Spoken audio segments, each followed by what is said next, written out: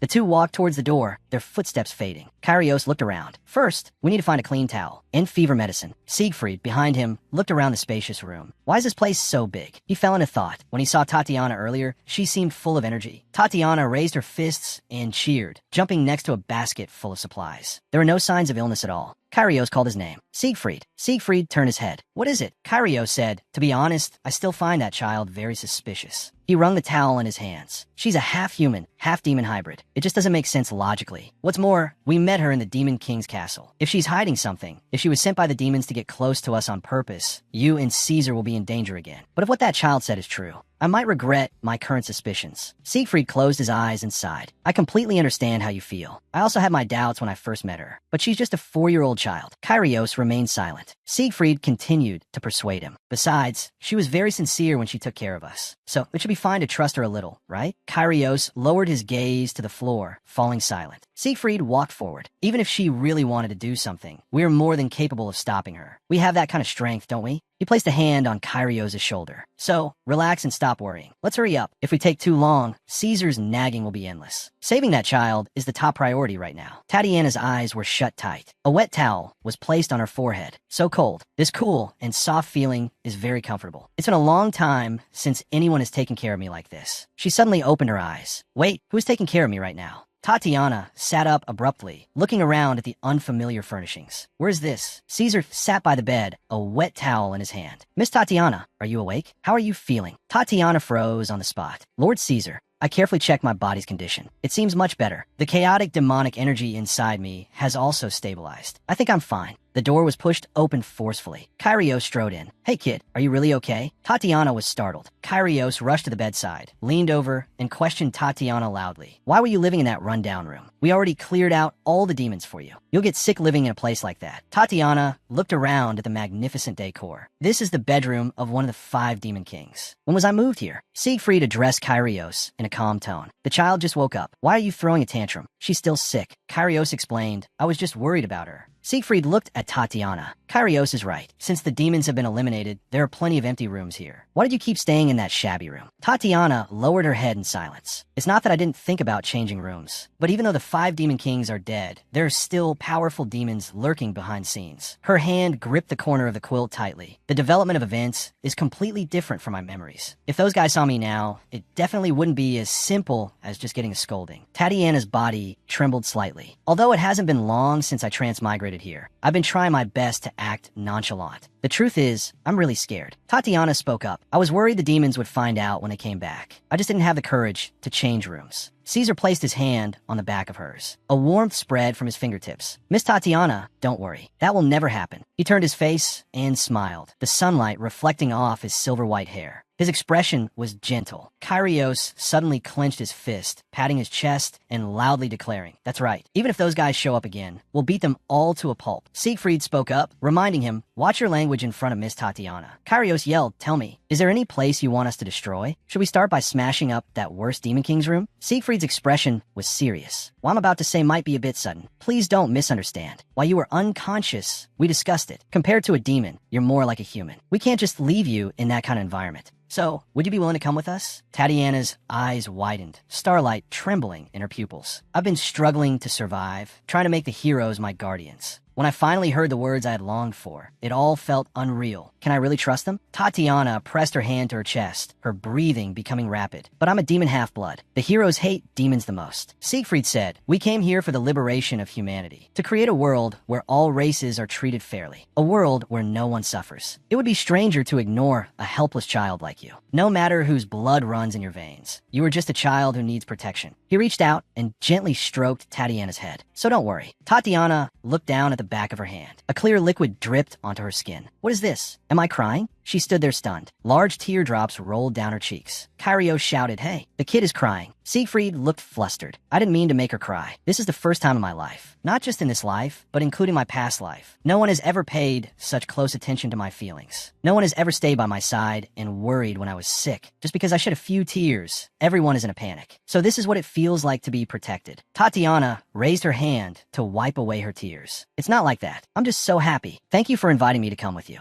Caesar carefully wiped the tear stains from the corners of Tatiana's eyes. Sometimes emotions can be overwhelming, but crying too much will drain your energy. Don't push yourself too hard. "All right, stop crying now." Tatiana hunched her shoulders and argued softly, "I'm not crying. My eyes were just dry, so they teared up." Caesar's tone was perfunctory. All right. Of course you're not crying. If you say so. Then that's that." And so, I left the Demon King's castle, that cold and desolate place, and headed to the imperial capital with the heroes. The carriage wheels turned, passing through layers of mountains. The full view of the imperial capital unfolded before them. Red brick houses were neatly arranged. Tatiana leaned against the carriage window and let out a gasp of amazement. "Wow, is this the imperial capital? This place is just like a city where a princess from a fairy tale would live." Caesar gently soothed her. "Don't be nervous. Although it's different from where you used to live, you'll get used to it soon." Kyrios leaned back in the carriage, his hands behind his head. "That's right. If anyone dares to cause you trouble, I'll take care of them for you. So don't worry." Siegfried frowned. "Kyrios, please maintain your decorum." He looked at Tatiana. "Leaning out like that is dangerous." Tatiana immediately shrank back in her seat and responded loudly. "Okay." Kyrios looked down, lost in thought. "Before we arrive, there's one important thing we must decide." Tatiana tilted her head. "What important thing?" Kyrios said, "From now on, who exactly will be responsible for raising this child?" Tatiana froze on the spot, her eyes widening instantly. "What?" Caesar questioned in a low voice. "Why bring this up all of a sudden? Do you have to bring this topic up in front of the child?" Kyrios spread his hands. "This is about where she'll live in the future. What's there not to mention? Besides, we have to decide before we reach the capital." Tatiana shrank into the corner of her seat. "A matter like this, shouldn't you ask for my opinion first?" Siegfried nodded in agreement. "Kyrios, it's rare to hear you say something that makes sense." Kyrios suddenly clenched his fists, a vein throbbing on his temple. "What did you say, you brat?" He turned to look at Tatiana, slowing his speech. "Listen, kid, this isn't because we hate you." Caesar reached out and gently stroked Tatiana's head. "At first, we thought about finding a good family for you, but we didn't feel at ease in trusting you to others. After all, you're half human, half demon. You might feel uncomfortable living elsewhere. Since we've decided to take care of you ourselves, I hope to watch you grow up healthy." Kyrios added, "That's right. In case you awaken as a demon later, it's safer for you to stay with us." He quickly waved his hands and explained, "I'm not saying you'll definitely awaken as a demon." Tatiana closed her eyes. "I know." Kyrios' expression turned serious. "In any case, one of us must be chosen as your official guardian." Caesar placed one hand on his chest, his expression solemn. "Holy power is best at suppressing demonic energy. As the high priest of the Grand Temple, it is only right that I serve as Tatiana's guardian."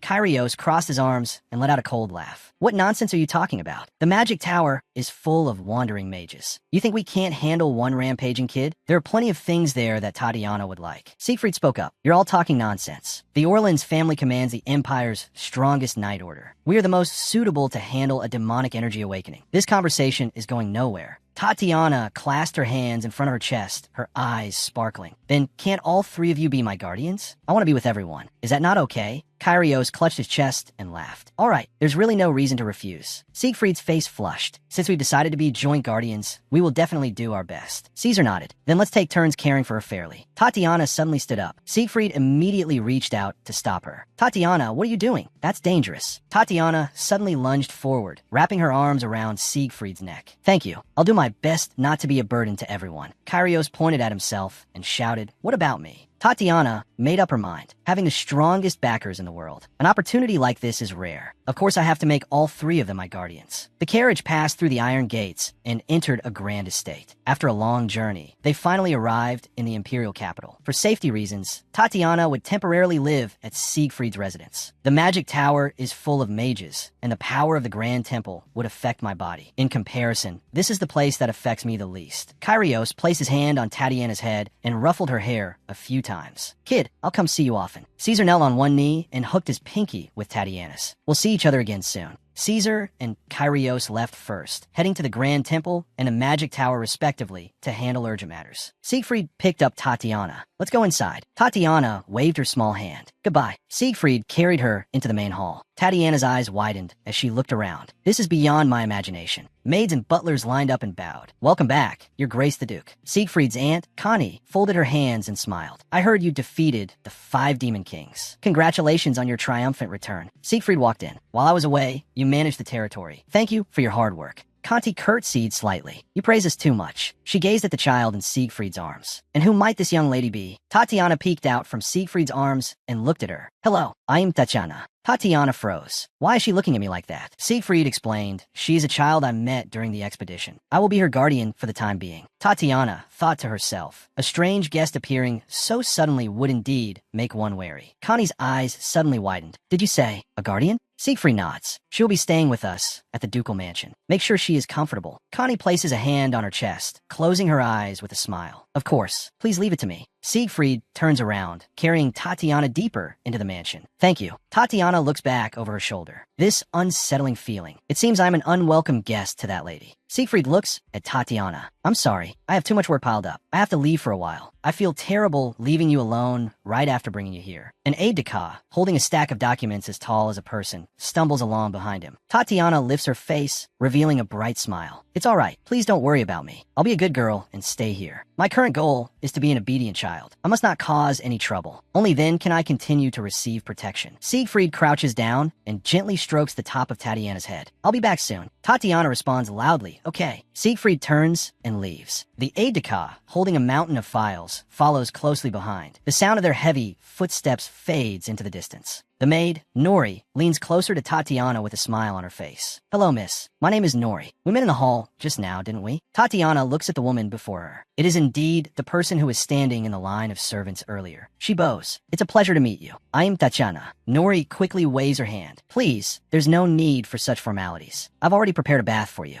After your bath, I will take you to your room. Tatiana looks down and tugs at her worn-out nightgown. I'm all dirty right now. If I get clean and dress a little neater, I should be able to make a better impression on the people here. Nori turns to the side. Shall we go to the bathroom now? Tatiana nods vigorously. Okay. Thank you for your trouble. Tatiana walks into the spacious bathroom. It smells so good in here. The ducal mansion's bathroom is as magnificent as the Demon King's castle. Tatiana soaks in the bathtub and looks up at Nori. Nori, I can wash myself. Nori rolls up her sleeves. It's all right, miss. I will help you. Tatiana squints her eyes and smiles. Nori, I thought you were busy, so I didn't want to trouble you. Nori's hands suddenly freeze. Her fingertips grip the towel tightly. She remains silent. Tatiana watches her. What's with that expression? I just feel awkward having someone bathe me. After all, I've always washed myself before. She recalls the scene from a moment ago. Nori was indeed startled. At that time, she was covering her mouth, exclaiming, "Oh my, you're so thin." Nori calms herself and asks softly, "Miss, how old are you this year?" Tatiana, at the edge of the bathtub, says, "I'm 4 years old." Nori nods. So you're that age. To want to bathe by yourself when you're still so young, that's amazing. She clasps her hands together, her eyes pleading. But please allow me to serve you. If you don't let me do these things, then I'll have nothing to do. Nori bites her fingertip, tears welling up in her eyes. If you don't want me to, of course I can't force you. Tatiana shrinks back in the water, looking at the crying Nori. If she says that, what should I do? She reveals a smile. All right then, please just tell me a little bit. Nori's sorrow instantly turns to joy. Thank you, miss. The bathroom door is suddenly thrown open, hitting the wall with a loud bang. Tatiana turns her head in alarm. Who would barge in without knocking? Kunte Wolksin. Not ready yet? Tatiana looks at her. This woman, isn't she the one I saw in the hall earlier? Connie frowns and scolds loudly. Are you kidding me? You're still not done? She snatches the hairbrush. Give it to me. I'll comb her hair. Connie swings her arm, combing down forcefully. The wooden comb scrapes across her scalp, making a rasping sound. Tatiana throws her head back and lets out a scream. It hurts. My scalp feels like it's being torn off. Nori takes a step forward. Mrs. Hair is damaged. Combing it like this will make it worse. Connie's eyes widen. I said we can't keep the Duke waiting. She leans down, the corners of her mouth turning up. Miss Tatiana, even if it hurts, you have to endure it. Obedient children are the ones people like. Understand? Tears hang in the corners of Tatiana's eyes. As I thought, my first impression of this person was terrible. She lifts her face and responds in a low voice. Okay. She knows I have to please Siegfried. That's why she's pushing me like this. Being a good child is exhausting. Connie strides down the corridor, her skirt swaying violently, her footsteps hurried. Tatiana takes small steps, desperately trying to keep up from behind. The difference in our pace is too great. I can't keep up at all. Why is she walking so fast? Connie suddenly turns back, her gaze sharp. What if the Duke gets to the dining room first? Hurry up and follow me. She grabs Tatiana's arm and drags her forward forcefully. What's so special about this lowly brat? 30 minutes earlier, Conti stands before the long table in the study, bowing to Siegfried. I heard you were looking for me. Is there anything I can do for you, Your Grace? Siegfried looks down, flipping through documents. Aunt, I called you to talk about Tatiana. The child is not in good health. Please arrange for a dedicated doctor for her to monitor her condition at all times. I hope you can take care of her as if she were family. Conti clenches her jaw. What? While you were away, I worked desperately to maintain this household. Now you're back, and the first thing you do is ask me to take care of that brat. You've never shown such warmth to your own nephew and niece. You never open your heart to anyone, always as cold as steel. Wait a minute, does he plan to adopt that girl? If that's the case, my children will lose their right to inherit the duchy. It's too early to draw conclusions. For my children's inheritance, I must stay by Siegfried's side. Connie raises her hand and knocks on the door, making a dull sound. Your Grace, I've brought her. She looks down at Tatiana, this little brat who came out of nowhere. I'll make her leave this place on her own.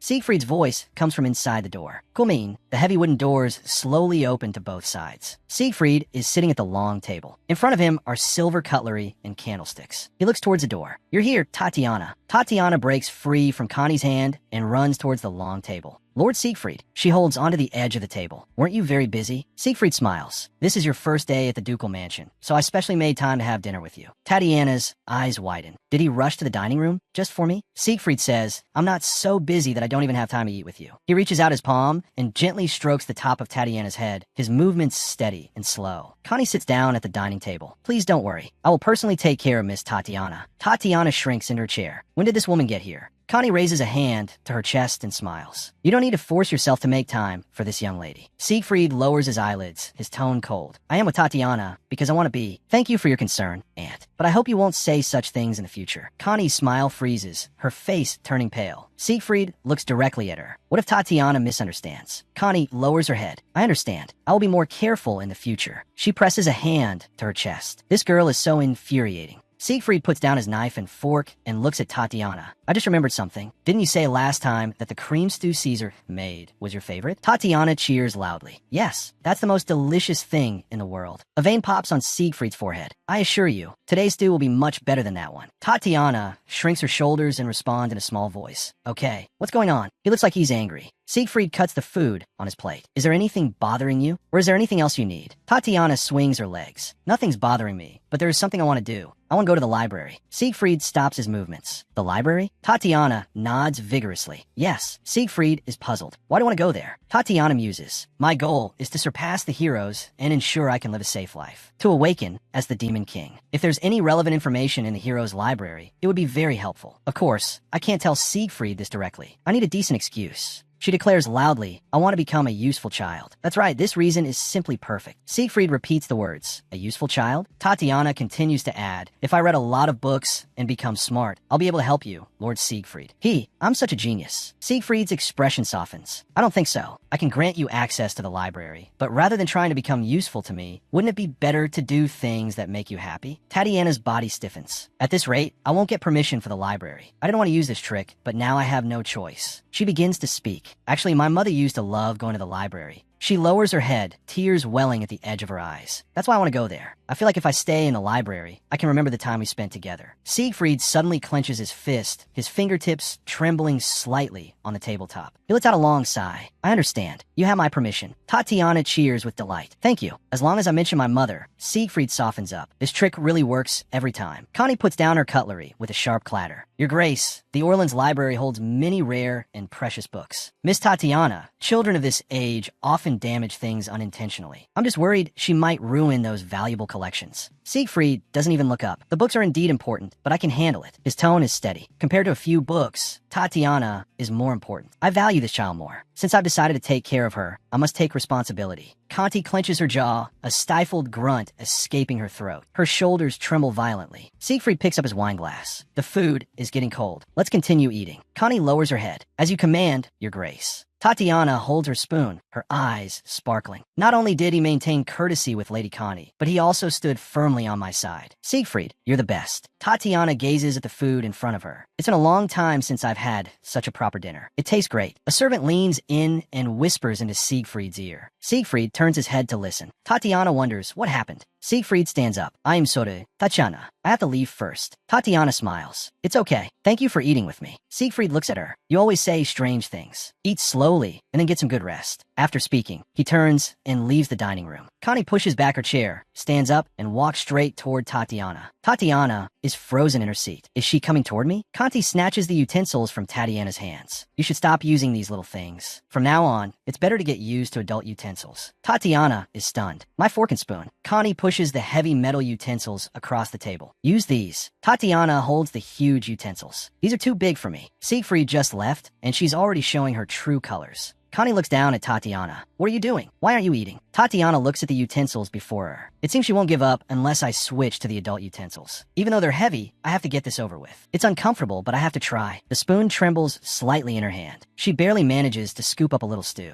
It's much heavier than I imagined. It's gonna fall at this rate. The spoon slips from her fingertips and falls heavily onto the wooden floor with a loud clang. Tatiana looks at the utensil on the floor. Ah, the spoon fell. What do I do? Connie's angry roar is heard. You can't even hold a spoon properly. You've gotten food all over the floor. You need to learn the most basic table manners. You'd better be prepared from now on. Nori rushes forward. The young miss can understand every word you're saying. Connie whips her head around, glaring at the meddlesome Nori. How dare you interrupt while I'm speaking? Listen to me. Do you really think this little brat can understand what I'm saying? She walks towards the door. How arrogant. Clean up the table that child dirted. The door is slammed shut. Tatiana clenches the hem of her clothes. Why slam the door? I have ears. Even if I'm just a 4-year-old child, saying that to my face is too much. Nori bends down. Lady Connie didn't mean any harm by what she said just now. Tatiana smiles and scratches her head. It's okay. I didn't understand what she was saying at all. Besides, I did make a mess of the table because I don't know table manners yet. Compared to the Demon King's castle, this level of hostility is nothing. Nori's eyes redden slightly. Since the adult utensils are too heavy, I will feed you, miss. Tatiana opens her mouth and swallows the food Nori offers. Thank you, Nori. Nori says, after we finish eating, I'll take you to see your room. Tatiana pushes open the door and looks around the spacious and magnificent bedroom. Nori, is this really my room? Nori smiles and nods in confirmation. Of course, miss. This is your room. Tatiana cheers in Nori's arms. This is the first time I've seen such a wonderful room. Noris miles. I'm glad you like it here. Tatiana reaches out and grabs Nori's collar. Nori, I'm so happy. Before she can finish, the sound of tearing fabric is heard. A tear appears in Nori's uniform. Tatiana points. Nori, your clothes. Noris miles. It's all right, miss. It's not your fault. It can be fixed with a little mending. Please don't worry. Tatiana muses. Did I use too much force without realizing it? Something feels off. The uniforms of the ducal mansion's servants shouldn't be made of ordinary fabric. How could it tear as easily as cheap cloth? Even with my childish understanding, there must be something wrong here. Nori picks up Tatiana and walks towards the bed. Miss must be exhausted today. Shall we rest early? Tatiana obediently closes her eyes. Okay, she sinks into the soft bedding. This bed is so comfortable. Maybe it's because I always slept on a hard bed in the Demon King's castle. This feels just like a cloud. Nori tucks her in and says goodbye softly. If you need anything, please call me anytime. Tatiana waves her small hand. Thank you, Nori. Good night. The door closes gently. Tatiana gazes up at the ceiling. I originally thought I would only get a simple servant's room. I never expected them to give me such a nice room. This is the first time I've had my own space since I've been in this body. She turns over. If I don't want to lose this happiness, I must set clear goals for the future. First, I must maintain a good relationship with the 3 heroes. Although I've already made them my guardians, the higher their favorability, the better. I must hold on to these 3 people tightly. Second, I must absolutely avoid the male lead of this world. In the original story, he was the one who cut off my head. I must stay as far away from him as possible. Third, prepare for independence. I can't rely on the heroes forever. I must ensure my financial independence and build my own safety net. Lastly, awaken as the Demon King. Once I awaken, I will become an untouchable, absolute being. Not only will it solve my money problems, but most importantly, I'll be able to quell the rampaging demonic energy within my body. The demonic energy that is threatening my life. Tatiana burrows into the corner of the bed. Most importantly, I must face the true villain of this novel. If I don't get rid of that guy, they will come looking for me, the Demon King, sooner or later. The 5 Demon Kings who directly abused me are already dead, but the real mastermind behind them was not them, but the Bartoloa family. The second in command of the demon world. I must defeat the head of the Bartoloa family. Because the heroes invaded the castle, Bartoloa should be busy dealing with the aftermath right now. I can breathe a sigh of relief for now, but once the situation stabilizes, they will definitely come to take me back. Even without the hero's protection, I need to have the ability to protect myself. Tatiana clenches her fist. As long as I can awaken as the Demon King as soon as possible, all my problems will be solved. She lets out a yawn, her eyelids drooping heavily. Perhaps from thinking about too many things, sleepiness has completely overwhelmed her. There are still many mysteries to solve. The study is brightly lit. Siegfried sits at his desk, flipping through a mountain of documents. I expected it to be a mess, but I didn't think it would be this bad. I was only gone for a short while, and the work is piled up into a mountain. I must start dealing with these miscellaneous tasks immediately. But the image of that child keeps appearing in my mind. I can't concentrate. Would a normal child want to go to the library? Siegfried presses his aching brow. A 4-year-old child actively asking to study. This excessive maturity is unsettling. This isn't something I can decide on my own. I must discuss it with Kyrios and Caesar. He looks at the closed door. Is anyone outside? The butler pushes the door open and enters. Siegfried holds out a letter. Deliver this letter to Caesar and Kyrios. The butler takes it with both hands. As you command, master. Siegfried asks, what kind of snacks do young children usually like? The butler smiles. Is this for Miss Tatiana? Since she's still young, sweets should be the best choice. Shall I have the pastry chef prepare some? Siegfried closes his eyes. I'll do it myself. Leather shoes step on the red carpet, making a sound. Siegfried, carrying a plate of freshly baked chocolate cookies, walks towards Tatiana's room. He stops in front of the door, curls his finger, and knocks lightly on the wooden panel. Tatiana? He presses his ear to the door, listening for any sound from within. Is she already asleep? He pushes the door open. I'm coming in. His gaze sweeps towards the large bed. Siegfried's pupils suddenly contract. The tray in his hand nearly slips. Tatiana lifts her head. This is strange. I fell asleep in Siegfried's mansion. Why am I back in the Demon King's castle? Why are people from the Bartoloa family here? The Bartoloa heir looks down at her, so small and insignificant. He holds out a pill. Eat this. Tatiana reaches out a trembling hand. I don't want to eat it, but I can't refuse. Tatiana lies on the floor, her demonic energy spiraling out of control. Help me. The Bartoloa heir tilts his head, observing. The experiment seems to be a success. Tatiana curls up in pain. Someone, save me. She suddenly wakes up, gasping for air. What a terrifying scene. Siegfried is keeping watch by the bed. Tatiana sits up. She clutches her chest, thinking she was about to die. Siegfried leans closer to Tatiana. Are you all right? Tatiana freezes in place. Siegfried?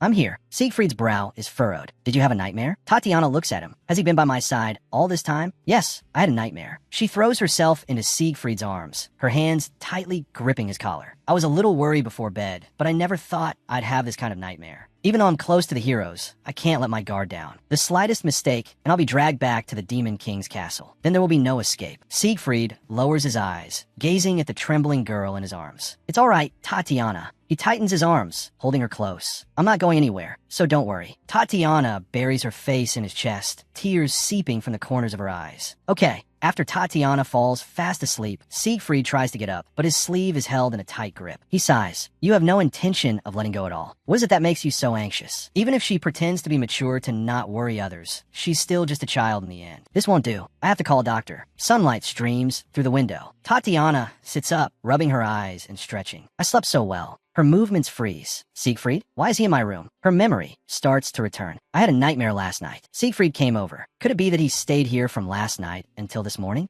Siegfried opens his eyes. He looks at Tatiana. You're awake. Was the bed uncomfortable? Tatiana clutches the corner of the quilt. Did you sleep well? He said he wouldn't leave me behind. So it was true. Siegfried says, don't move yet. I'll call the doctor to check on you. Tatiana's eyes widen. So suddenly? Siegfried says, even if you don't feel unwell, you should still get a checkup. There might be hidden issues you're not aware of. Tatiana shrinks under the covers. While I'm grateful for your your concern. Isn't this a bit of an overreaction? Siegfried holds up his index finger. If you obediently get the checkup, I'll let you go straight to the library. Tatiana sits up abruptly. I'm willing to get the checkup. Instead of arguing, it's better to get it over with quickly and then go to the library. Two sharp knocks come from the door. The door is slowly pushed open. Pardon the intrusion. I'm coming in now. A curly-haired man walks into the room. Hello, Miss Tatiana. My name is Bernice. I'm the ducal family's physician. Tatiana sits on the bed and gives a deep bow. It's a pleasure to meet you for the first time. I am Tatiana. Bernice waves his hand. Miss Tatiana, there's no need to be so formal. He takes out his stethoscope. Now that we've said our hellos, let's begin the examination. 10 minutes later, Bernice closes his medical bag, the latch clicking shut crisply. For now, there are no obvious health problems. However, her nutritional intake has been lacking for a long time. Her development is significantly delayed compared to her peers. Siegfried asks, has she really not grown much? Bernice replies, it's all right. From now on, if she eats more good food, she'll grow up tall and strong. Siegfried holds out a piece of candy. Take this. It's your reward for being good during the checkup. Tatiana reaches out and takes the candy. She breaks into a smile. I want to go to the library now. Siegfried nods. Go ahead. Tatiana throws off the covers and jumps out of bed. Great, I can finally go to the library. Siegfried asks Bernice, I didn't mention it earlier, but that child seems to have frequent nightmares. Bernice asks in return, nightmares? Siegfried says, she doesn't seem to remember the content of the dreams, but why does she keep having them? Bernice strokes his chin, lost in thought. It's most likely due to psychological reasons. The young miss was a slave in the Demon King's castle. You know better than anyone how demons treat humans. Those memories remain in her subconscious, constantly triggering nightmares. Siegfried asks, what can be done to stop her from having nightmares? Bernice says, we must eliminate her inner anxiety. Siegfried muses. The thing Tatiana fears most is probably being abandoned. She's always trying to appear useful in exchange for the right to stay. Siegfried says, in any case, let's observe her for a while first. She's a child who is very good at hiding her pain. Bernice nods in response. Two soft knocks come from the door. Siegfried looks towards the door. Kumin, the butlers stand by the door. The master of the magic tower and the high priest are here to see you. Siegfried frowns slightly. They're already here? He stands up and straightens his collar. I'll be right there. Have them wait a moment. This is a perfect opportunity. I can consult them about Tatiana's anxiety. Kyrios leans back on the sofa cushion. I can finally see Tatiana. I wonder how the little one is doing. What she's been crying because she misses me. Caesar sits to the side. That's impossible. She seems to be unwell. I'll heal her with my holy power later. Siegfried pushes the door open and enters. Sorry to keep you waiting. Kyrios looks around. The child? Did you come alone? Siegfried explains. She's in the library. I'll call her over in a bit. He pulls out a chair and sits down. Let's get straight to the point. I have something to discuss regarding Tatiana. Tatiana had a nightmare last night. Kyrios spreads his palms. But she's already left the Demon King's castle. There should be no reason for her to feel anxious anymore, right? Siegfried closes his eyes. According to the doctor's diagnosis, the cause is most likely psychological. During her time as a slave in the Demon King's castle, she likely retained memories of abuse. The nightmares stem from that. Caesar lowers his eyes. The wounds left by abuse don't heal that quickly. Siegfried presses his brow. In short, we need to alleviate Tatiana's anxiety, so she won't have nightmares anymore. From what I can see, she's probably afraid of being abandoned. The fact that she desperately tries to show she's useful is the best proof. Caesar picks up his teacup. In that case, our task is to put her at ease. We need to tell her that just growing up healthy is enough, while also acknowledging her efforts little by little. Kyrios rests his forehead in his hand. A 4-year-old child shouldn't be worrying about these things. She just needs to play to her heart's content. Caesar smiles. We must support Tatiana and assure her that we will never abandon her. Siegfried looks at the two of them. All right, let's discuss the details when Tatiana gets here. He looks at the butler. Can you bring her here? The butler bows deeply. Yes, sir. Understood. Orland's mansion library. Tatiana stands in front of a tall bookshelf. There are so many books here. She opens her arms. Nori, can I read all of these books? Nori bends down. Of course you can. The Duke has given orders that you may freely browse the collection here. Tatiana stares at Nori's clothes. But the fabric of Nori's clothes is of such poor quality. It's not at all up to the standard of a ducal mansion servant. There are even several damaged spots. She recalls the moment she tore Nori's clothes and begins to observe the other servants. Their clothes are just as coarse. The stitching is messy, buttons are missing everywhere, and their shoes are also badly worn. Siegfried has an upright character. His family is wealthy. He would never cut the servant's budget. If he were a stingy person, he wouldn't have brought me back in the first place. After all, raising a child costs a huge amount of money. Tatiana bit her finger. Then in this house, the only person who can control the budget, that is the estate's manager, Madame Connie. She's the only one in this mansion who wears expensive fabrics. Tatiana's fingertips touched a book. Even if I tell Siegfried directly, would he believe the words of a 4-year-old child? How can I reveal the truth? Connie rushed towards the bookshelf with a series of hurried footsteps. She snatched the book from Tatiana's hands. What are you doing? The books here are extremely precious. Don't just touch them carelessly. They must be handled with care. Tatiana hunched her shoulders and replied softly, yes. She's like a persistent ghost. Now she's even started watching me closely, ready to find fault at any moment. Connie glared at Tatiana. Do you know how expensive these books are? Tatiana muttered to herself. Honestly, her talent for nitpicking is truly top-notch. It's not like the book will fall apart just because I touched it. Bernice walked quickly into the library. Miss Tatiana. Connie turned around. What is all this noise about? Bernice stopped at the door. My apologies. The Duke has requested Miss Tatiana's presence. Tatiana looked up. Siegfried is looking for me? Connie picked Tatiana up. Since the Duke is calling for you, that you should go over quickly. A chill ran down Tatiana's back. The speed at which she changed her expression was terrifying. Connie, holding Tatiana, pushed open the door. A fake smile was on her face. Didi is here. Kyrios shot to his feet, shouting loudly, "Hey, little brat." Caesar also stood up. Tatiana looked inside the room. Why are Kyrios and Caesar here too? Behind them were books piled up like a mountain. Kyrios took Tatiana from Connie's arms and lifted her high. "Brat, have you been eating well?" Connie stood to the side and curtsied. "It is my honor to meet the master of the magic tower and the high priest." "I am." Siegfried stepped forward, interrupting Connie. "Aunt, please step out for now. Let my friends talk freely." Connie's smile stiffened. She backed away, smiling. "Of course." Tatiana breathed a sigh of relief. She's finally gone. "Well done, Siegfried." Caesar walked up to Tatiana. "Though it's only been a day, it feels like a long time. Have you been well?" Tatiana beamed a radiant smile. "Kyrios, Caesar, have you been well?" Didi has been doing very well. Kyrios stared at Tatiana. "A 4-year-old brat, what are you doing in the library? You should be running around and playing all over the place." Caesar hurriedly stepped forward to stop him. "That's too dangerous. Put her down quickly." Tatiana cupped her cheeks. "Didi wants to help the adults too."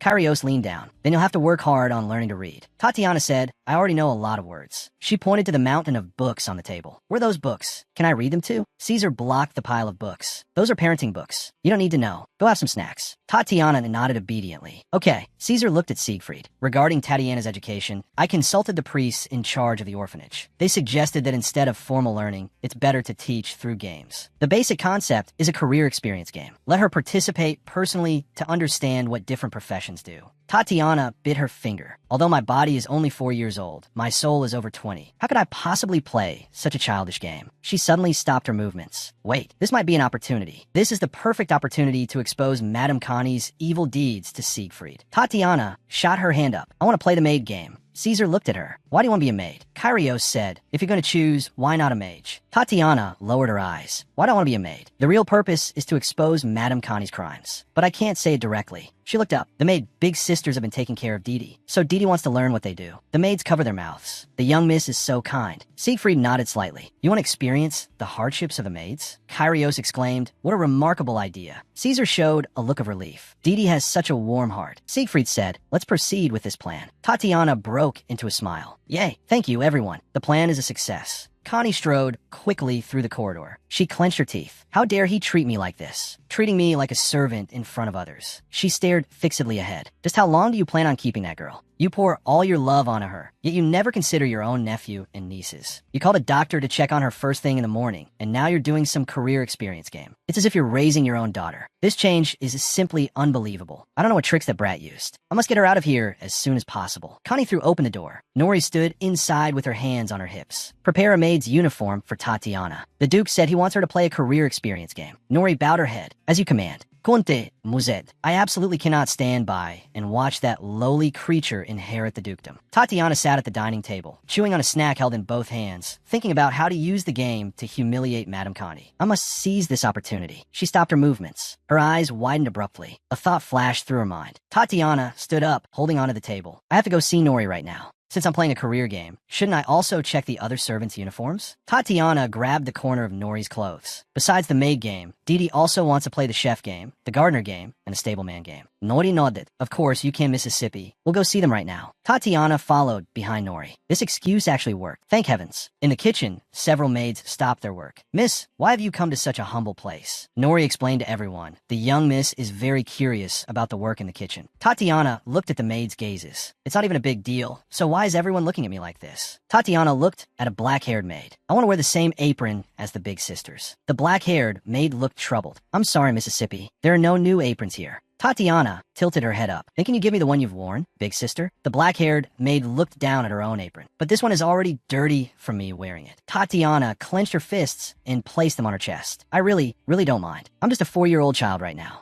She changed into the white apron and twirled in the kitchen with her arms outstretched. Yay, an apron. Her gaze turned icy. It's just as I thought. Nori's clothes tore easily before. The uniforms of the head chef and the cooks are also of extremely poor quality. The horses in the stable don't even have enough fodder. Everything here is not functioning properly. Tatiana held her forehead, feeling a wave of dizziness. Nori said, "Miss, how about we go to the garden last?" Tatiana nodded and stepped outside. A voice came, "This is a pink rose." Tatiana suddenly stopped in her tracks. That was Madame Connie's voice. Madame Connie stood before a bush of red roses, pointing at an old gardener and scolding him loudly. "You actually planted this kind of flower? And you dare say it's a red rose? Are you insane?" The old gardener pointed at the blooming flowers. "This is indeed a red rose." Madame Connie lifted her foot and kicked the old man's shin sharply. "You can't even plant roses properly, and you still have the nerve. Since you've taken my money, you have to show you're worth it." Tatiana watched. Not only is she being unreasonable, she's even hitting people. The servants in this mansion live such miserable lives. Just like my past self in the Demon King's castle, who didn't dare to say a single word. Madame Connie pointed at the old man's nose and yelled, "Why are you just standing there in a daze? Are you mute?" The old gardener lowered his head, trembling. "I'm sorry." Tatiana clenched her fists. "I can't stand to watch this kind of treatment anymore." She rushed out from her hiding spot. Nori exclaimed from behind her, "Miss." Tatiana stared at the watering can on the ground. The position is just right. She waved her arm and shouted, "Grandpa Gardener." Madame Connie turned her head in shock, looking at the pink figure rushing over. Tatiana kicked the watering can, which made a loud noise. Muddy water splashed everywhere. Madame Connie let out a scream. The hem of her deep red dress was instantly covered in stains. She looked down at her long dress, her body trembling violently. She snapped her head up and roared, "What on earth are you doing? Do you know how expensive this dress is?" Tatiana held the empty can, lowered her head, and hunched her shoulders. "I'm sorry. I would just try to run over to say hello to Grandpa, and I accidentally fell. If I have to apologize for getting your dress dirty, then since you got Grandpa's clothes dirty, shouldn't you apologize too?" Madame Connie froze on the spot. She gritted her teeth. "Why should I apologize to him?" Tatiana pointed at the old man's pant leg. "You stepped on Grandpa's pants just now and got them dirty too. Besides, these are all clearly red roses here." Madame Connie burst out with a roar, "Enough. I have nothing to say to a brat who doesn't understand anything. Next time, learn how to apologize properly first. Where on earth did you learn such manners?" She flicked her skirt and turned to leave. So unlikable. Tatiana watched her retreating back. At least she didn't dare to cross the final line. I thought for a moment she was going to hit me too. She walked up to the old man. "Grandpa, are you okay?" The old gardener knelt on the ground, his hands on his knees. "Miss, thank you so much." Tatiana waved her hand. "It's nothing. I just made a mistake." Nori ran over hurriedly. She crouched down to check. "Miss, are you all right?" The old gardener stood up. "Miss, although I don't have much to offer, I must repay you." He offered a red rose. "Please, you must accept this." Tatiana took the flower. "Thank you." She mused. "I didn't do it to get something in return, but this feeling isn't bad." A few days later, sunlight shone on the castle tower. The long-awaited career game day had finally arrived. Nori helped Tatiana change. "Oh my, Miss Tatiana, you look so adorable." Tatiana, wearing a black and white maid outfit, twirled in front of the mirror. "Really?" Nori nodded vigorously. "Of course." Tatiana took Nori's hand. "It's exactly the same as what Nori is wearing. We're like twins, right?" Nori replied with a smile. "Yes." Mississippi Madame Connie suddenly spoke up. "That outfit really suits you." Tatiana's gaze darkened. "Here we go again." Madame Connie crossed her arms, smirking as she sized up Tatiana. "This outfit fits your station perfectly. Since you're wearing it, why not just keep wearing it from now on?" Nori took a step forward. "The young miss is still here. She can hear every word you're saying." Connie swung her hand abruptly, slapping the back of Nori's hand hard. "Shut up. How dare you talk back to me?" She grabbed Tatiana's arm and dragged her roughly towards the door. "Hurry up. Everyone is waiting downstairs." "Move faster." Tatiana stumbled along behind her. Connie stopped and glanced back over her shoulder. "Didn't you hear me? The others are waiting." Tatiana looked back. "Nori, just endure a little longer. Today, through this career game, I will definitely put a complete end to Madame Connie's reign." Siegfried leaned back on the sofa. "The busy master of the magic tower and the high priest, why are you still in my mansion?" Kyrios spread his hands. "The magic tower won't collapse just because I'm gone for a few days." Caesar nodded. "The priests are very capable. Leaving the temple to them is no problem." Kyrios shifted his position. "Besides, we are also that child's guardians. We have the right to see what kind of game-based education she's receiving." Siegfried retorted, "If only you could speak properly." A knock came from the door. "Your Grace, I brought Miss Tatiana." The three men turned their heads simultaneously, their gazes fixed on the door. Tatiana walked into the room in her maid outfit. Caesar let out a gasp of admiration. "Miss Tatiana is so adorable." Kyrios nodded. "Even though she's a child, everything looks good on her." The corners of Siegfried's mouth lifted. His gaze lingered on Tatiana. "This outfit suits her well." Tatiana spread her arms and twirled in front of everyone. "Thank you, everyone. Didi loves this outfit very much." She looked at Connie. I also have to thank Madame Connie for specially preparing this outfit for Didi. Connie's body stiffened. The corner of her mouth twitched as she forced a smile. You're too kind, Mississippi Tatiana mused. It's time to expose her crimes. I have to pretend to know nothing, act very happy, and then casually bring up the servant situation. Tatiana clapped her hands. This outfit is very sturdy. It won't tear easily. Didi really likes it. Not like the previous clothes that suddenly ripped. Sweat beaded on Madame Connie's forehead. Miss, what do you mean by that? Siegfried was shocked. The clothes tore? Tatiana explained, last time I just pulled on Nori's apron a little and it ripped right open. I'm sorry. Caesar and Kyrios looked at each other, both looking bewildered. What's she talking about? Siegfried never had time to check on the personal condition of his servants. Once he hears that the clothes are torn, he will inevitably suspect the head housekeeper. After all, during his absence, it was Madame Connie who took over everything. If even the uniforms can't be maintained, it means there's a big problem internally. Now he will surely identify Connie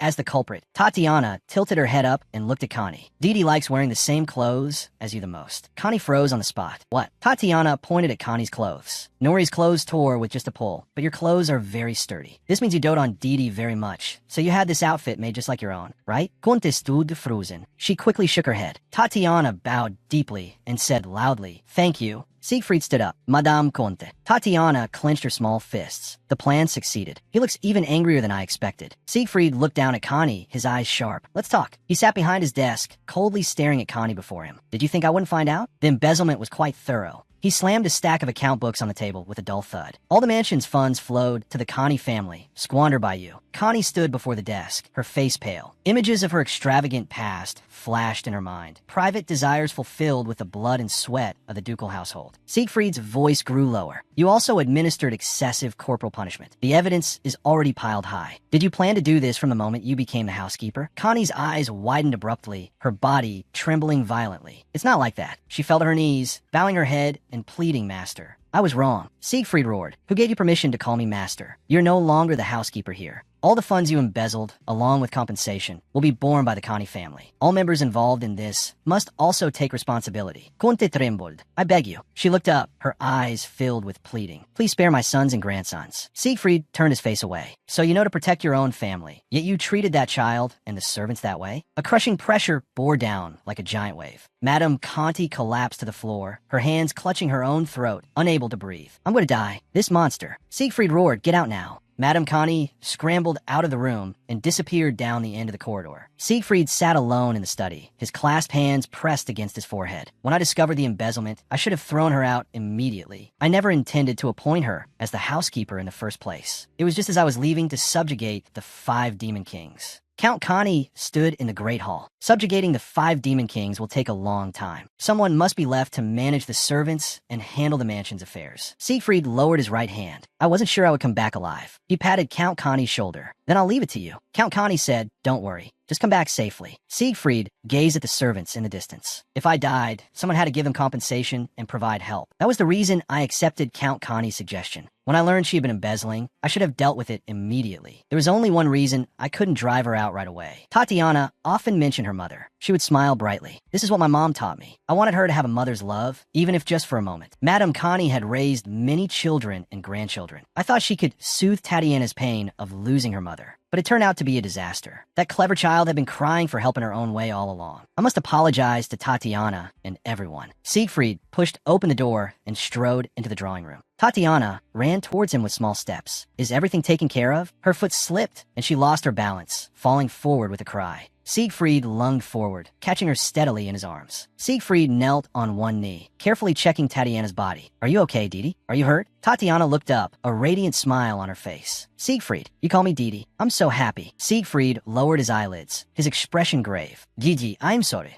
If I had known sooner that woman was tormenting you, I would have driven her away earlier. It was my fault for noticing too late. I'm sorry. I haven't been a reliable person, have I? Tatiana stood frozen, her eyes filled with surprise. She took Siegfried's hand. It's not that I didn't trust you. I just wanted to be a good child who listens to the adults. Siegfried said, you don't need to force yourself to be good. You don't need to become a useful or excellent child. You shouldn't have to think that way. Tatiana's eyes widened. This feeling is strange. Siegfried continued, you're still just a child. You've already suffered a lot. From now on, just focus on finding happiness. Tatiana's cheeks flushed. This is what it feels like to be truly protected. Siegfried asked softly, do you understand? Tatiana replied in a small voice, I understand. She looked up and laughed. From now on, I'll be even happier. Sunlight bathed the mansion. The bell of the tower echoed. Flowers bloomed in the courtyard. It hadn't been this peaceful in a long time. Tatiana sat at the dining table, gazing at the dessert in front of her. The plan to expose Madame Connie through role-playing was a great success. After Madame Connie left, Siegfried recovered the embezzled funds and demanded huge compensation. Tatiana wasn't concerned with the aftermath. The role-playing continued. She walked to the stableman. If you change your shoes often, would your feet feel better? She stood by the flower bed, looking up at the gardener. If your clothes had more pockets, would it be more convenient to work? She even learned how to prune branches. Whenever she pointed out an inconvenience for the staff, the problem would always be solved in real time. The gardener and the stableman stood side by side, laughing heartily. Tatiana covered her mouth. I just mentioned it casually, but the servants became unusually enthusiastic, scrambling to bring her snacks. This kind of attention was a heavy burden. Tatiana reached for a cookie and let out a long sigh. I've searched the entire library but can't find any clues about awakening. She sat among the mountain of books. This is a ducal mansion. As the family of a hero, isn't there a single hint about the Demon King's awakening? I must awaken as soon as possible. There's not much time left to become the Demon King. The demonic power is running rampant inside my body. I must control this energy before it attacks without warning. Tatiana collapsed onto the sofa with a long sigh. Nori leaned in close. Miss, are you feeling unwell? Tatiana shook her head. It's nothing. Kyrios and Caesar walked into the hall side by side. They waved. Been doing well, Didi? Tatiana greeted them. Lord Kyrios, Lord Caesar. I'm Fina. Siegfried stepped forward. Since Tatiana is fine, his face was grim, shouldn't you two be returning to the magic tower and the temple to fulfill your duties? What is our relationship? We are merely comrades who defeated the Demon King together, barging into my house without notice, ignoring the requests from the magic tower and the temple, just to play with Tatiana. You're clearly shirking your work. Kyrios burst out laughing. Don't be like that. I brought something amazing. Tatiana tilted her head. What is it? Kyrios magically produced a gift box. Don't be surprised. Take this. Tatiana held the huge gift box. Is this a present for me? Kyrios nodded. Of course. Open it and see. Tatiana unwrapped the gift box and stared at the blue shoes inside. They were decorated with bunny ears on the toes. They're beautiful. Kyrios said, this is the most popular style among children in the capital. Put them on and let's go for a walk together. Caesar watched with a smile. Hurry and try them on. Tatiana put on the new shoes. The size was just right. They were very comfortable. Kyrios pointed forward. Take a couple of steps. Tatiana took a step forward. A clear squeaking sound came from under her feet. Tatiana froze and looked down at her feet. They squeaked with every step. These are squeaky shoes for babies. Although my body is only 4 years old, my soul is already an adult. Kyrios is actually treating me like a baby. Kyrios roared with laughter. I knew they'd suit you. Siegfried nodded in agreement. They look very pretty on you. Tatiana forced a smile, her body trembling slightly. If just wearing a pair of shoes can make everyone happy, then I'll endure it. She spoke up. I like these shoes a lot too.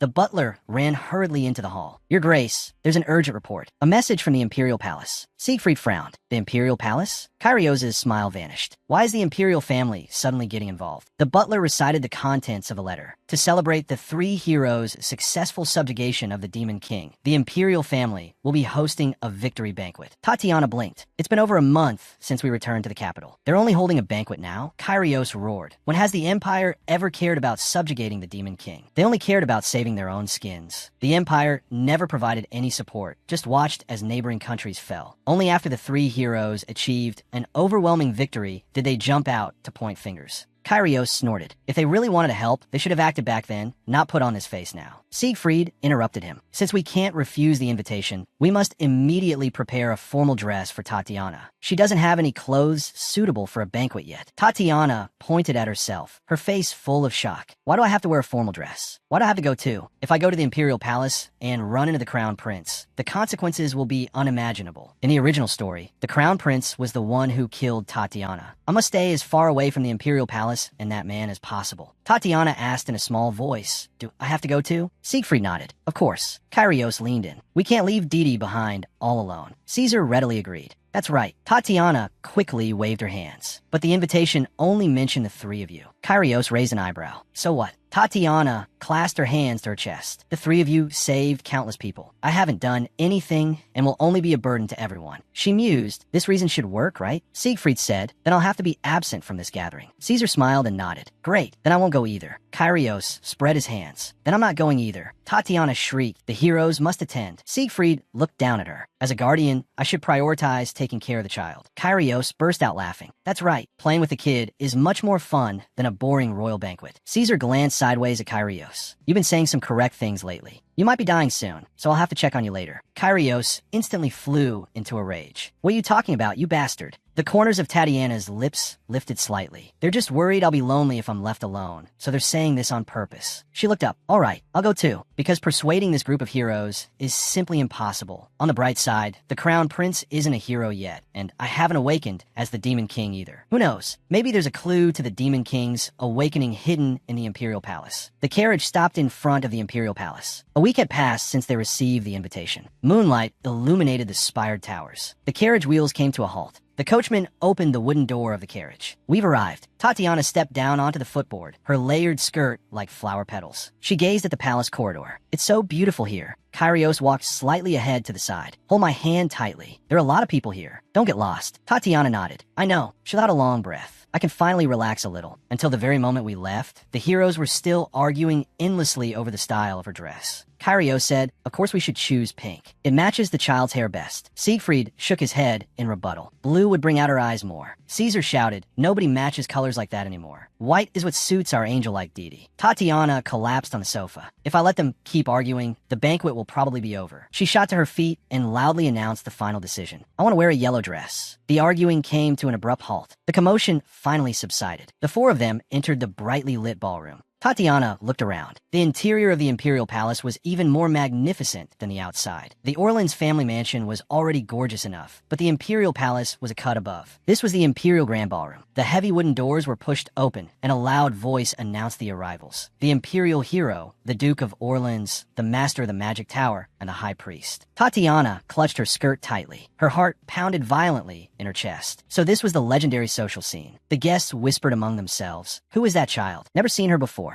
I heard the Duke brought back a brat from the Demon King's castle. Tatiana shrank her shoulders. The surrounding whispers drilled into her ears. They are all suspecting my identity. After all, I come from that evil place. Caesar bent down, interrupting Tatiana's thoughts. Sorry, Titi. He reached out and picked Tatiana up. This is your first time in such a crowded place, isn't it? Do you feel uncomfortable? Tatiana froze. They didn't care about others' gazes at all. They only worried if she was hurt by the rumors. She revealed a bright smile. I'm okay. As long as the heroes are by my side, I'm not afraid at all. Thank you for protecting me. A steady male voice came from the front. Long time no see. Gentlemen. Tatiana put away her smile and looked across. That was Emperor Descartes, the supreme ruler of the empire. Beside him stood a woman. That was the second empress from the Philomel family. A blonde boy hid behind the empress's skirt, staring ahead with cold eyes. He was the second prince, Rudolph, the last child to appear. Rasus Casel de Esperanto, the first prince of the empire and the only legitimate heir. His red eyes revealed a sense of alienation. Tatiana stared at Rashus's figure. The cool and handsome protagonist in the novel now looked so lonely. It left a bad taste in her mouth. Rashus was the son of the emperor and the former empress. After his mother died early, he was ostracized in the palace. He struggled to survive under the second empress's power, while the emperor remained silent about it. Emperor Descartes opened his arms. Welcome, heroes. All of humanity owes you their lives. No amount of gratitude is enough. Siegfried bowed slightly. Your Majesty flatters us. The emperor turned to look at Tatiana. Is this the child rescued from the Demon King's castle? Tatiana lifted her skirt and curtsied. Your Majesty, your Highnesses, it is an honor to meet you all. Siegfried introduced her. Her name is Tatiana. She is currently under the protection of the Orleans family. He specifically emphasized the word protection. The emperor let out a light chuckle. It seems the Duke really dotes on this child. Siegfried nodded, signaling. She is not yet familiar with court etiquette. To avoid any rudeness, please allow us to take our leave first. The emperor nodded in agreement. 1 hour later, Tatiana collapsed onto a red chaise lounge. Finally, I can rest. She had thought that after greeting the emperor, she could enjoy the banquet, but everyone was besieging the heroes. Tatiana was exhausted from being squeezed in the crowd. Standing next to the heroes was just too noisy. Tatiana made a request to the three of them. I want to stay with Nori.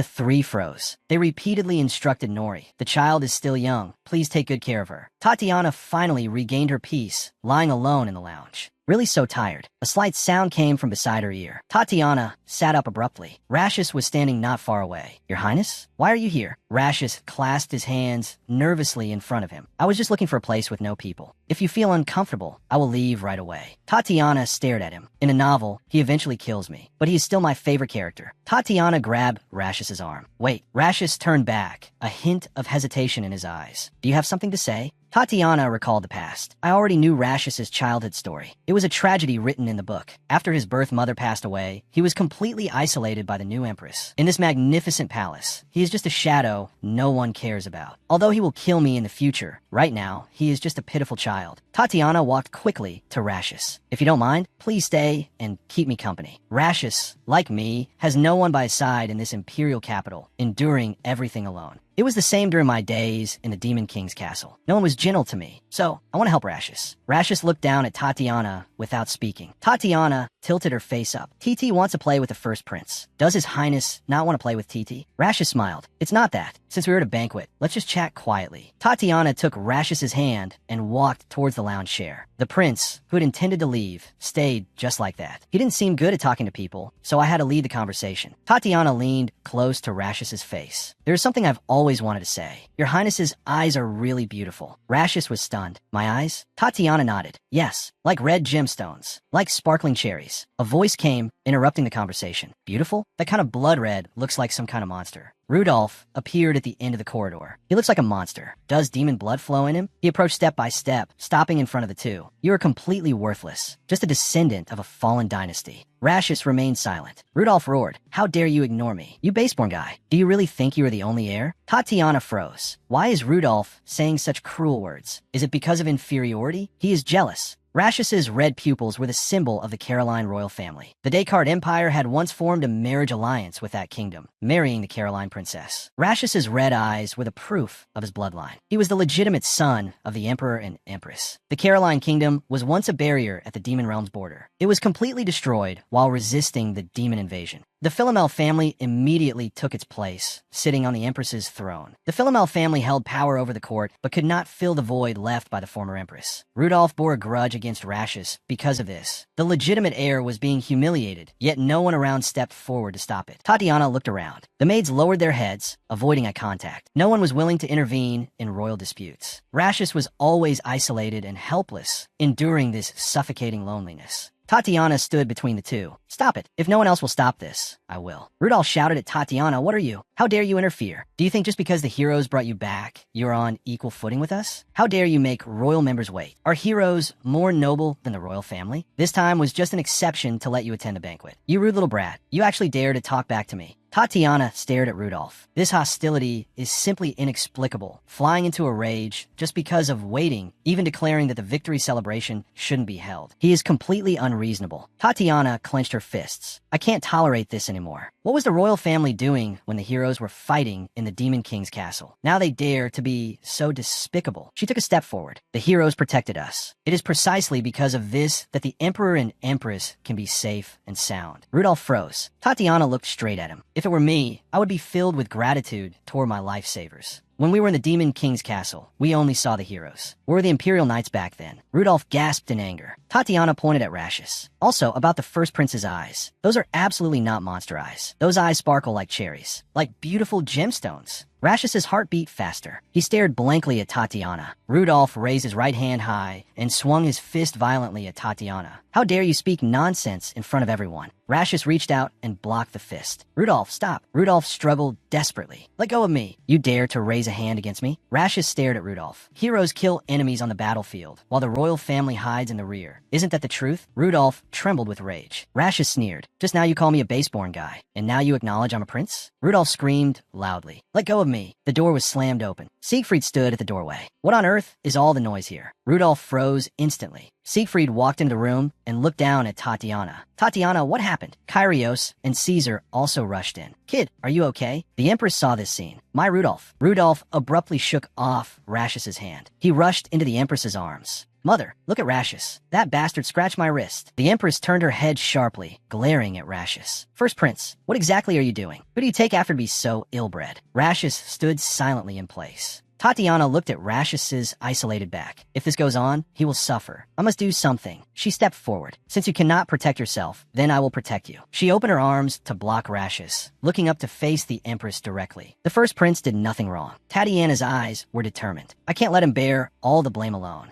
Kyrios looked down at Tatiana. Kid, what do you mean by that? Siegfried asked Tatiana in a low voice. Can you explain in detail? Tatiana pointed at Rudolph. The second prince tried to hit me just now. Caesar's eyes turned cold. Is that true? Tatiana nodded vigorously. It's true. And the first prince grabbed his wrist to protect me. Rashus froze. Rudolph jumped up abruptly. Hey, don't lie. Tatiana raised her volume. I'm not lying. They also said the first prince's red eyes looked like a monster's. Rudolph's face turned pale. What did I say? The kind of thing. Tatiana continued to accuse him. You said the first prince is worthless. You said he comes from fallen dynasty. Rudolph hid behind the Empress. Mother, do you believe those words? It's all lies. Kyrios interrupted the argument. Second prince, please wait a moment. Tatiana has been in the imperial capital for less than a month. Regarding the former Empress and the red-eye trade of the Caroline royal bloodline, she obviously couldn't know about them. Can a child who knows nothing about Caroline fabricate such specific insults? Is she not just repeating the original words she heard? The Empress hugged Rudolph tightly, avoiding their gazes. In this situation, trusting a child's words is a bit too rash. Kyrios stepped forward. His boot soles tapped the ground, making a dull sound. The second prince's insult toward the first prince is very dangerous. If these words reach the former side of Caroline, or the ears of those subjects who submitted to the empire, I fear it will trigger a huge backlash. The Empress's face instantly went pale. The immigrants of Caroline had watched their country fall. They accepted the empire's rule solely because of the existence of the former Empress and Rashus. Now that the former Empress was gone, only Rashus remained. Rudolph's words would ignite the immigrants' anger. Rashus stood expressionless. Tatiana looked at him. Those words must have hurt him deeply, yet he still maintains that calm. I must say something to comfort him. Suddenly, magic fluctuations erupted without warning. Tatiana's body swayed, covering her mouth as she retched. Siegfried rushed forward. Tatiana. Rashus also looked panicked. Lady Tatiana. Tatiana thought, Rashus is still under suspicion. We can't leave just like this. He needs someone to stand by his side. Siegfried held Tatiana. Are you all right? Caesar leaned over to check. Her hands and feet are cold. We must take her to a resting place immediately. Tatiana continued speaking. The first prince did nothing wrong. I didn't lie. Caesar interrupted her. Stop talking. You need to rest now. Tatiana let out a weak sob. The second prince called TT a liar and wanted to hit people. TT was so scared. He said very excessive things to the first prince. TT just wanted to help him. The emperor watched the chaotic scene, summoned the chief imperial physician. Siegfried refused. Thank you for your kindness, but we must return to the mansion. The emperor reached out to stop them. Today is a celebration prepared for you. I will call the best doctor over. Please wait a moment. Siegfried turned his back. Your Majesty, please forgive my rudeness. We must take our leave. The three heroes carried Tatiana away. The heavy doors closed behind them. The empress stood beside the emperor. These ungrateful people. The emperor stared at the closed doors. How dare they shame the royal family? Simply lawless. Rashus stood aside, head bowed in silence. He looked at the empty doorway. It's all because of me that Tatiana got into trouble. She's clearly so weak. She became like this to protect me. I can't let her leave just like this. If she leaves now, I won't be able to thank her. Rashus turned abruptly and pushed open the heavy doors. The empress screamed from behind. Rashus, where are you going? Rashus turned back. Sorry, I don't have time to explain. He ran at full speed. He shouted at the figures in the distance. Please wait. Siegfried stopped. Apologies, first prince. Lady Tatiana needs to rest immediately. Rashus stopped in front of the heroes, panting. I know, just. Please at least let me thank her. He bowed his head and pleaded. I beg you. Tatiana slowly opened her eyes. Siegfried asked softly, Tatiana, are you awake? Tatiana nodded. TT is fine. Rashus looked at Tatiana and revealed a faint smile. Lady Tatiana, thank you for standing up for me just now. If it's convenient in the future, can I come to visit you? Tatiana smiled brightly. Will you come to see TT? She extended her pinky finger. Then you must come. TT makes a promise with you. Rashus extended his pinky finger and hooked it around Tatiana's. Yes, I will definitely go to see you. He watched the carriage drive away. Tatiana, this is the first time someone stood up for me. No one has ever stood on my side. Even my family is the same. They were the first to abandon me. Why did Tatiana want to protect me? If she truly understood me, would she also choose to distance herself from me? Rashus clenched his fist. Even if that happens, I will still go to see her, because I have made a promise. Kyrios held a book, reading the fairy tale loudly. Tatiana covered her ears, curling her body backward. This isn't a reading session. This is a rap battle. Caesar sat by the bed. If this continues, Tatiana's eardrums will shatter. Kyrios, hand over the book. Kyrios stopped reading, his face full of confusion. Wasn't I reading very well? Caesar suggested. It's normal for a 4-year-old child to have unclear pronunciation. Everyone's development speed is different. If you really want to help, why not read this fairy tale to her? Tatiana stared at the other person. Because of this guy's casual remark, I fell into a pronunciation nightmare. She gritted her teeth. What exactly is wrong with my pronunciation? It's all this guy's fault. A knock sounded. Nori pushed the door open and entered. My lords, excuse the interruption. The first prince has just arrived at the mansion. Tatiana threw off the blanket, her eyes shining. The first prince. He always comes at such a timely moment. I can use this chance to escape from here. She jumped off the bed and ran toward the door. Let's go. Let's go welcome him. Kyrios called out from behind. Kid, you have to come with me. Tatiana ran in her slippers, her feet making rapid sounds. Brother Rashis, did you really come? She poked her head out from upstairs. Her cheeks flushed red. You really came, Your Highness? Rashis stood in the center of the hall. Long time no see, Lady Tatiana. Has your health recovered enough to get out of bed? Tatiana walked quickly toward him and nodded vigorously. Yes, already better. Absolutely no problem. Rashis lowered his eyelids, avoiding her gaze. Letting you encounter that kind of trouble at the celebration was all my fault. I sincerely apologize to you.